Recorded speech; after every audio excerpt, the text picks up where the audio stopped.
गुरदीप सिंह। आप तो फोन भी कर रहे थे कल। भाई साहब ने किया था। नाम तो गुरदीप सिंह ही आ रहा था। गुरनाम सिंह इनका नाम है। गुरनाम सिंह। हाँ, गुरनाम सिंह। बीच में क्या है ये बार बार?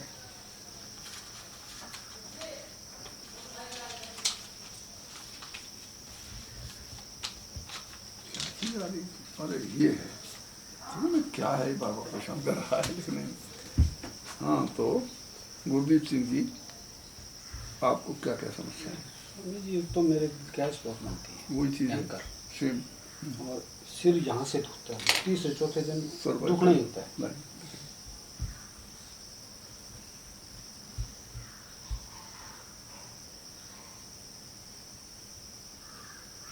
वही सेम मामला है तुम्हारा। भाई है। दोनों एक ही चीज़ है, वही गैस बन रही है आपको, वायु बन रही है। लिवर आपका फैटी है, लिवर ही गैस बना रहा है। आपको गैस के साथ साथ पित्त बनना है, आपको पित्त नहीं बनना है। आपको गैस ज़्यादा बन रही है, उनको पित्त ज़्यादा उल्बण हो रहा है। ठीक है, 5 दिन बाद आप ये काम करेंगे तो उन्हें ध्यान रखना। धनिया, पुदीना, सौंफ, जिसमें पुदीना दूना, इसकी चटनी दोनों टाइम अधिक से अधिक खाएंगे।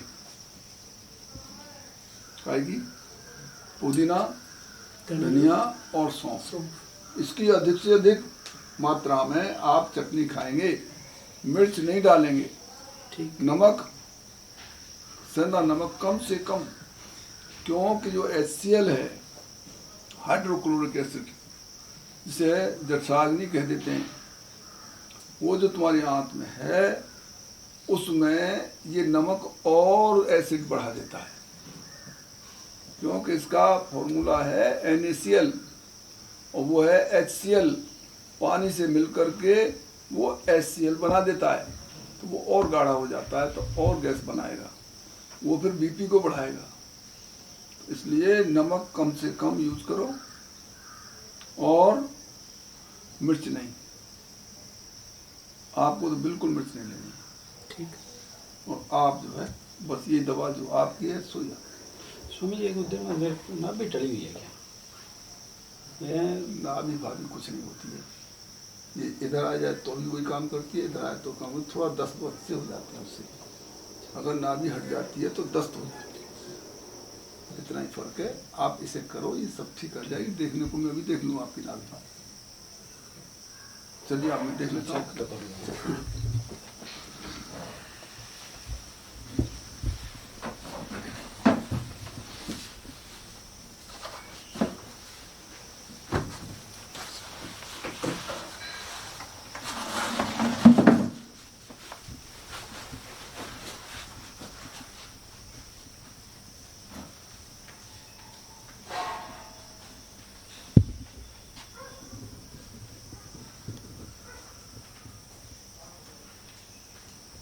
नाभि थोड़ी इस साइड जा रही है। हाँ जी। दूसरा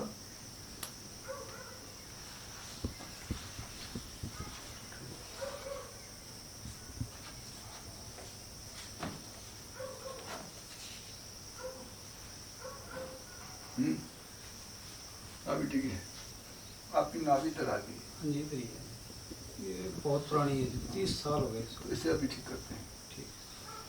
जरा वो आकाश से कहो कपिंग, कपिंग कर दोगी तुम? हाँ। कप है तुम्हारे पास?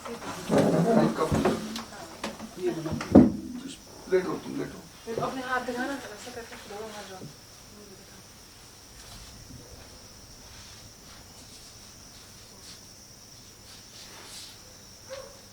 क्या दर्द है?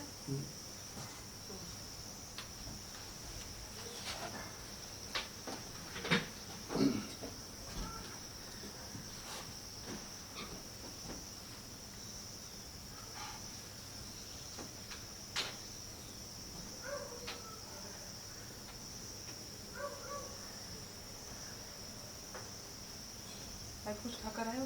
नहीं कुछ नहीं।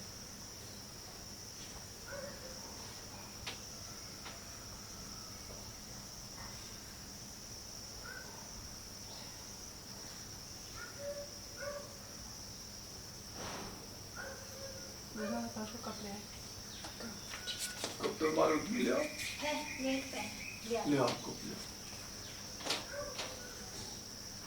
नहीं कम हुआ तो दर्द नहीं कम हुआ तो नहीं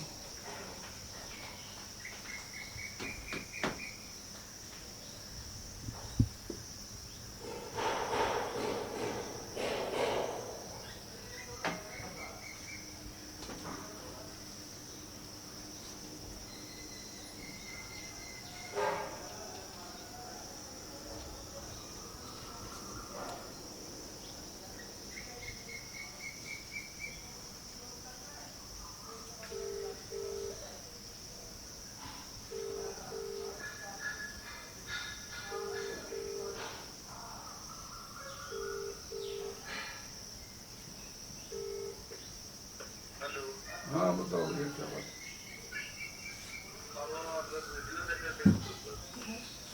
चलो अच्छा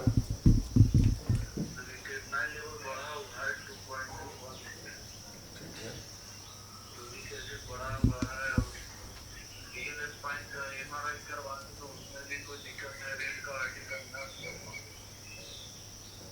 ठीक है, कहाँ से बोल रहे हो?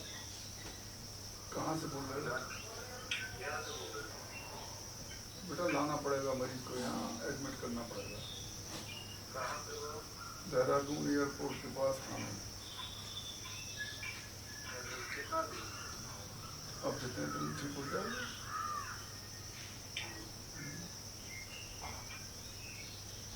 ठीक है।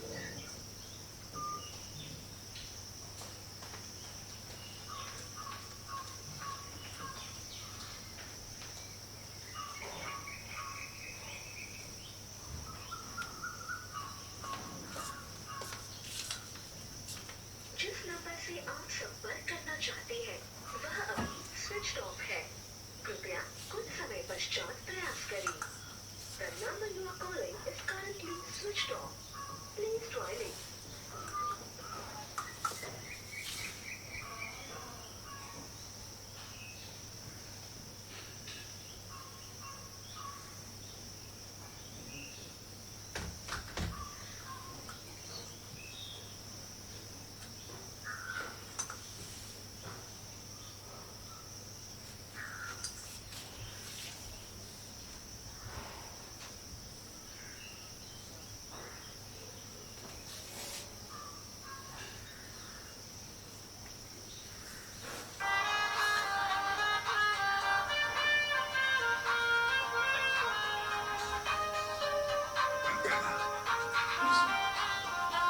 थोड़ी सी अब पेट में हल्का टच करके देखो, हल्कापन आया पेट पे पहले ट्राई किया ऐसा ही हाँ? कपिल कर रहे हो? करो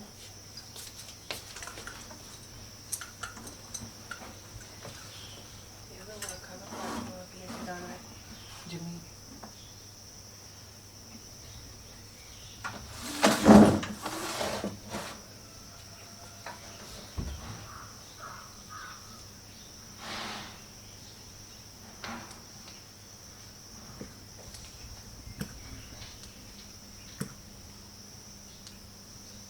ठीक है, ज़्यादा दर्द नहीं हो रहा है ना? ठीक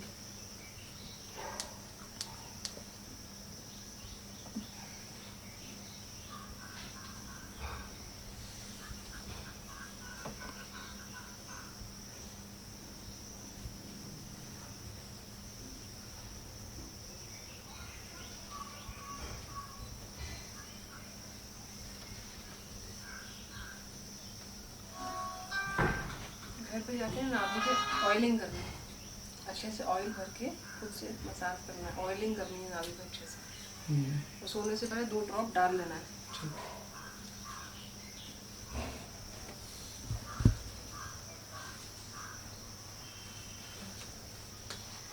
नहीं रखते हो क्या? जी मैं तो नहीं। नहीं।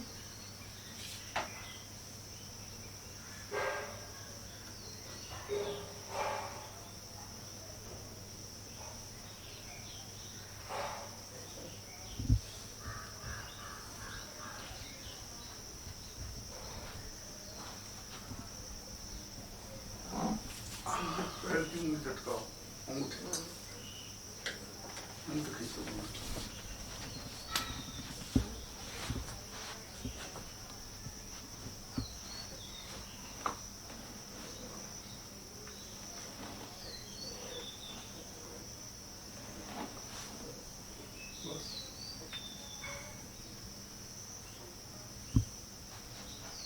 ये थोड़ी देर हो जाएंगे पूरा। ये भी एसिड का ही साइड इफेक्ट होता है। गैस बनती है, गैस सब करते हैं।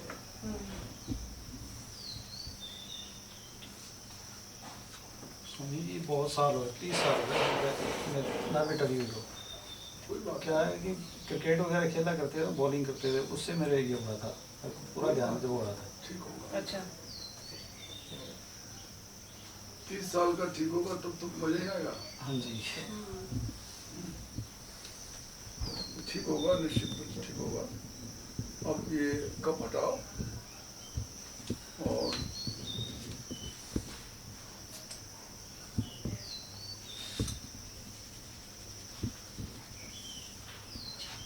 अब आप खड़े हो, दोनों पैर मिलाओ, खड़े हो, दोनों पैर मिला खड़े हो। और अंगूठा पकड़ने की कोशिश करो, धीरे धीरे, एक साथ नहीं, धीरे धीरे जाओ, धीरे धीरे उठाओ, आगे हाथ पकड़ लिया, हाँ जी। पकड़ने की कोशिश करो। पकड़े रखो थोड़ी देर। अंगूठे।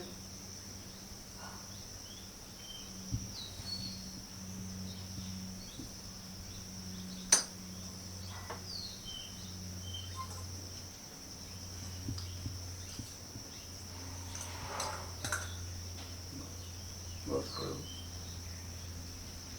फिर लेटो,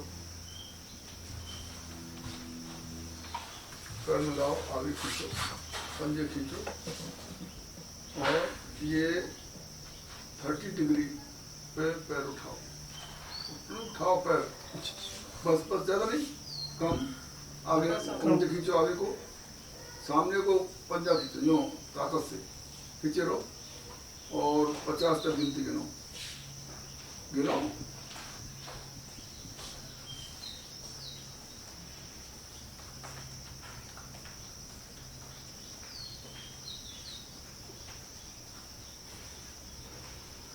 उठाओ, गिनो, ज्यादा नहीं, थोड़ा, 1 फुट से ज्यादा नहीं।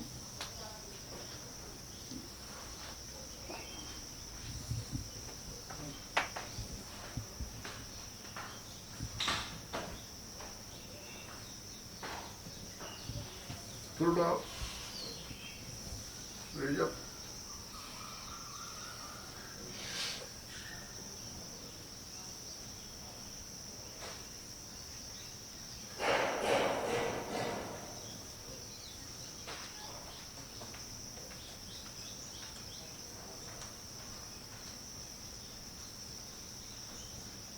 अब बैठे हो जाओ, यहीं इसी पे वज्रासन में बैठो, वज्रासन, घुटनों के बल दोनों पैर नीचे करके। बैठो, बैठो थोड़ी देर, और हाथ उठाओ, ऊपर उठाओ और ऊंचे करो और धीरे धीरे किनारे छुओ उसके, धीरे धीरे धीरे धीरे सांस निकालते हुए दोनों किनारे सिर लगाओ जमीन से,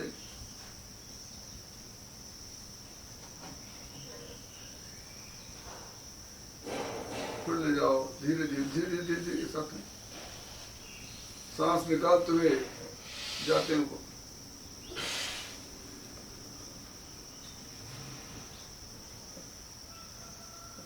अब सांस लेते हुए ऊपर उठाना,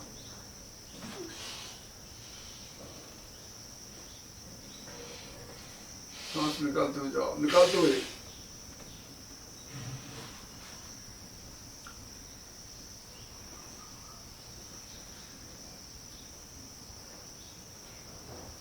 एक बार और,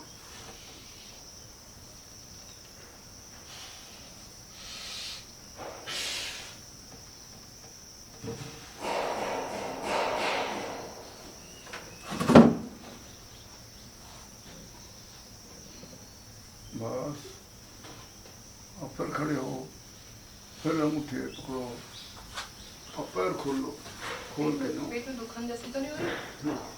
पैर खोलो और दोनों हाथों से एक पैर के अंगूठा पकड़ो, सांस छोड़ते हुए धीरे धीरे धीरे छोड़ते हुए पकड़ो अंगूठा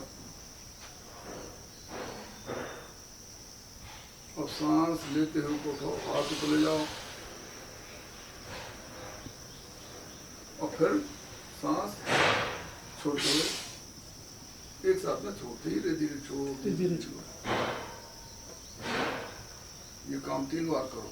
घुटने नहीं मुड़े, घुटने सीधे रहें।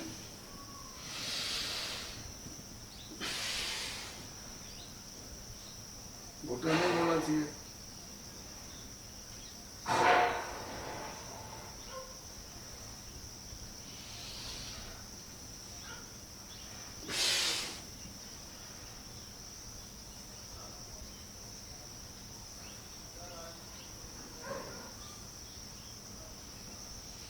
एक बार और।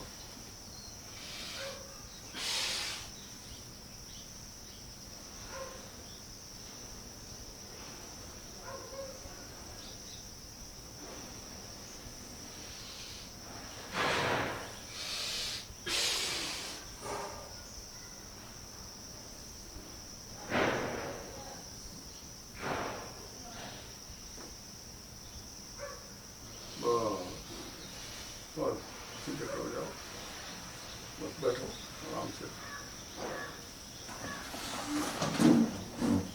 इससे आपको राहत मिलना शुरू हो जाएगी। और जो बताया हमने, आपने रिकॉर्ड किया ही है, कैस्ट्रोल लेकर के पेट की पूरी तरह सफाई और कोई ठंडी चीज का सेवन 1 सप्ताह तक नहीं करना है। जठराग्नि प्रदीप्त हो जाएगी तो जो भी खाओगे वो पचेगा। और जो लिवर के सिक्रेशंस हैं जैसे स्ट्रिप्सिन, एमाइलोप्सिन, ट्रिप्सिन, रेप्सिन, पेप्सिन, जितने भी एंजाइम्स हैं ये प्रॉपर सिक्रेट होंगे। बाइल जो आपका है वो ब्लडर से ड्रॉपिंग करता है ड्यूडिनम पर, और स्टमक में जो HCl है वो जो फूड को एसिमिलेट करने के बाद फूड मिल जाता है उसको वो न्यूट्रलाइज करेगा। वो आगे जा करके आंतों में संकुचन आकुचन करते हुए आंतें यूँ करेंगी ना, तो वो बन जाएगा एक पेस्ट टाइप का। उस पेस्ट से आंतें सक्शन करेंगी रस का। उसके अंदर एक होती है म्यूकस मेम्ब्रेन, जिसके 3 बड़े काम हैं। पहला काम वो प्रोटेक्ट करती है एसिड से। एसिड आंत को जलाता नहीं। अगर वो एसिड इतना कंसंट्रेट है उसको अगर आप हाथ पे ऊपर डाल देंगे तो हाथ में फपोला डाल देगा, जला देगा। लेकिन पेट के अंदर वो नहीं कर रहा है, उसका कारण ये म्यूकस मेम्ब्रेन है। अब इसके अलावा जब फूड ड्यूडिनम को पार करके आंतों में चलता है तो वहाँ जो सिक्रेशंस मिलते हैं इसमें इंसुलिन, बाइल, स्ट्रिप्सिन, ट्रिप्सिन, एमाइलोप्सिन, रेप्सिन, पेप्सिन, ये जो एंजाइम्स मिलेंगे, ये एंजाइम्स मिलने के बाद उसमें केमिकल रिएक्शन होगा और कार्बोहाइड्रेट्स फिर अन्य केमिकल रिएक्शंस में तब्दील होते हुए उनको जो ब्लड कैपिलरीज हैं वो सक्शन करेंगी। और सक्शन होने के बाद जब वो लिवर में जाएगा तो वो उसकी पकाई होगी। पकाई होने के बाद जिस रस का पक्वता पूरी हो जाएगी यानी पक जाएगा, वो अन्य धातुओं में तब्दील होगा। जैसे रस से रक्त, रक्त से मांस, मांस से मेद, मेद से अस्थि, अस्थि से मज्जा, मज्जा से शुक्र धातु बनेगी। और कुछ उसका पोर्शन शरीर को चलाने में एनर्जी में काम आएगा। कुछ हिस्सा उसका जो अपक्व रह जाएगा, जो हिपैटिक पोर्टल सिस्टम के बाद उस रस को पकाने के बाद जो कच्चा रह जाएगा उसको फिर आंत में भेजा जाएगा और आंत में फिर वो एंजाइम्स मिलेंगे। इसके बाद उसी रास्ते से फिर वो लिवर में पहुंचेगा, उसका कुछ भाग फिर से पक जाएगा, फिर कुछ कच्चा रह जाएगा। जो कच्चा रह जाता है यही खतरनाक है। और यही ब्लड में फिर घूमता है, और यही यूरिक एसिड, यही आपका कोलेस्ट्रॉल, और यही जितने भी पॉल्यूशंस हैं वो इसी में शामिल हो जाते हैं। जैसे पानी में साबुन घोल देने से पानी गाढ़ा हो जाता है, वैसे ही रक्त गाढ़ा और दूषित हो जाता है, फिर वो कैपिलरीज में प्रॉपर आगे नहीं बढ़ता। कोलेस्ट्रॉल जो बनता है वो जम जाता है, फिर बीपी बनता है, बीपी से किडनी खराब होती हैं और शुगर बनता है, यही आगे चल के कैंसर को जन्म देता है। तो इसलिए पेट को ठीक रखना सबसे महत्वपूर्ण है। इस पर आप सावधानी पूर्वक जो आपको बताया गया है उसको आप करिए, आपको लाभ मिलेगा। ठीक है। ठीक है स्वामी। स्वामी जी, अक्सर देखा जाता है कि बहुत अधिक संख्या में लोग हैं जो नाभि से परेशान हैं, जो हमारे शरीर का केंद्र बिंदु है। और नाभि से परेशान जो है वो क्या कारण है कि जो नाभि के रोग होते हैं, नाभि के द्वारा शरीर में क्या क्या परेशानियां होती है, उसके बारे में बताइए। आपने बहुत अच्छा प्रश्न किया, इससे जन सामान्य को बहुत लाभ होगा। देखिए, आप सभी लोग परिचित हैं कि 72,000 नाड़ियों का गुच्छा इस नाभि के साथ रहता है, और जो कच्छप की शक्ल बनाता है, और ये शरीर का सबसे महत्वपूर्ण अंग है। तो अगर ये अपनी जगह से डिस्प्लेस हो जाता है, डिस्प्लेस होने के बहुत से कारण हैं, जैसे पैर ऊंचे नीचे पे पड़ जाना, जैसे किसी पैर में झटका लग जाना, जैसे एसिडिटी अधिक होने से गैस के प्रभाव से भी ये इधर से उधर विचलित हो जाती है। तो कारण कोई भी हो, इसको अपने स्थान पर लाना ही इसका इलाज है। और मोस्टली जिनको हाइपर एसिडिटी या एसिडिटी बनती है, उस गैस के प्रभाव से ये स्थितियाँ ज़्यादा बिगड़ती हैं। तो जब ऐसी स्थिति आ जाए तो वायु को शमन करने वाली औषधियाँ और एसिडिटी को न्यूट्रलाइज करने की औषधियाँ दे करके इसे ठीक किया जाता है। और अगर ये शरीर के खिंचाव से, पैरों के डिसबैलेंस से अथवा झटका लग जाने से होती है, तो जो फिजिकल एक्सरसाइज हमने आपको इनको कराई थी मरीज को, उसी तरह से वो करने पर ठीक हो जाता है। और चूँकि उनको एसिडिटी विशेष थी, और तो उसको बैलेंस करने के लिए उन्हें औषधि और उनका विरेचन कराने का उन्हें सलाह दी गई। तो इस तरह से लोग लाभान्वित हो जाते हैं। वैसे इसे ठीक करने के अनेकों तरीके हैं। एक कपिंग सिस्टम जो आपके सामने किया गया था, एक दूसरा सिस्टम है कि आप नाभि पर दीपक रखें और उस पर खाली गिलास रखने ऊपर से कांच का, धीरे धीरे रखें ताकि वो तत्काल बुझ न जाए, धीरे धीरे जलता रहे जलता रहे जलता रहे। तो जलने से क्या होगा कि वो ऑक्सीजन जल जाएगी और उसमें वैक्यूम खड़ा हो जाएगा, और वैक्यूम खड़ा होने से वो उस नाभि को ऊपर को खींचेगा। गिलास रखो या लोटा, कई जगह लोटा रखते हैं, बहुत से लोग कटोरी रखते हैं, तो उससे भी वो उसका नाभि को खींच लिया जाता है ऊपर को, तो वो अपनी जगह पर आ जाता है। नाभि को डिगी है या नहीं डिगी, इसकी पहचान आप लोग कैसे करेंगे? उसका तरीका है कि आप नाभि के बीच में यूँ करके देखें तो वो उस स्थान पर धक धक धक धक की आवाज़ आएगी, तो वो डिस्प्लेस नहीं हुई है। अगर वो दाहिने बाएं ऊपर नीचे होती है, उस स्थान से अलग होती है, तो उससे ज्ञात हो जाता है कि इनको डिस्प्लेस हुई है। तो उसी तरह से उसका ट्रीटमेंट हो जाता है। दूसरा तरीका, जो निपल्स हैं उसकी दूरी नाभि से नाप ली जाती है। अगर ये बराबर है तो नहीं डिगी है, अगर ये डिस्टर्ब है, वो लंबाई चौड़ाई अलग हैं, तो वो डिगी हुई मानी जाती है। धन्यवाद। जी जी, बहुत बहुत धन्यवाद स्वामी जी।